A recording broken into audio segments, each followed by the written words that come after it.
ارحبوا ارحبوا قدام رد السلام، والمباخر يذعذع طيب دخانها. مرحبا بالضيوف ويا هلا بالكرام، باسم ام العريس ابدا بعنوانها. ارحبوا ارحبوا قدام رد السلام، والمباخر يذعذع طيب دخانها. مرحبا بالضيوف ويا هلا بالكرام، باسم ام العريس ابدا بعنوانها. رحبت ام خالد بالشعر والكلام، ولوحت في ايديها تحيي ضيفانها.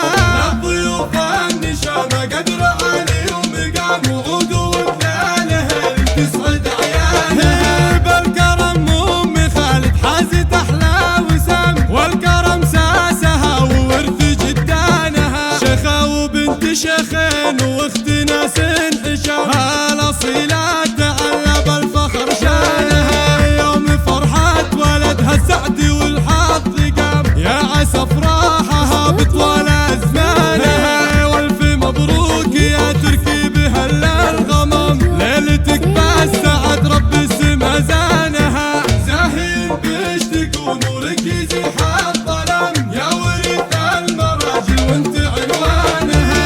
يا ولد شيخي لا شان رفيع ومقام، هذا عبد الله درع حرب وحصانها. وانتم سلالة اللي معتلين السنام، روس حربات دوال وروس شيخانها. والحروب الاكابر سك معنا الخصام، لا بتنشامخ بالمجد اركانها.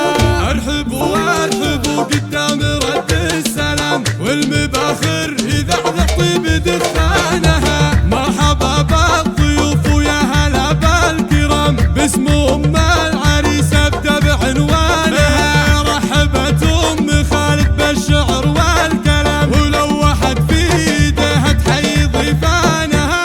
للضيوف النشامه قدر علي ومقام وعود وبلاله تسعد عيالها. بالكرم ام خالد حازت احلى وسام، والكرم ساسها وورث جدانها. شيخه وبنت شيخين واخت ناس حشام، هالاصيله تعلى بالفخر شانها. يوم فرحة ولدها السعد والحظ قام، يا عسى افراحها بطول ازمانها. والف مبروك يا تركي بهلا الغمام، ليلتك بالسعد رب السما زانها. زاهين بيشتك ونورك يزيح الظلام، يا ورث المراجل وانت عنوانها. يا ولد شيخي لا شان رفيع ومقام، هذا عبد الله درع حرب وحصانها. وانتم سلالة اللي معتلين السنام، روس حربات دوال وروس شيخانها. والحروب الاكابر سك معنا الخصام، لا بتنشا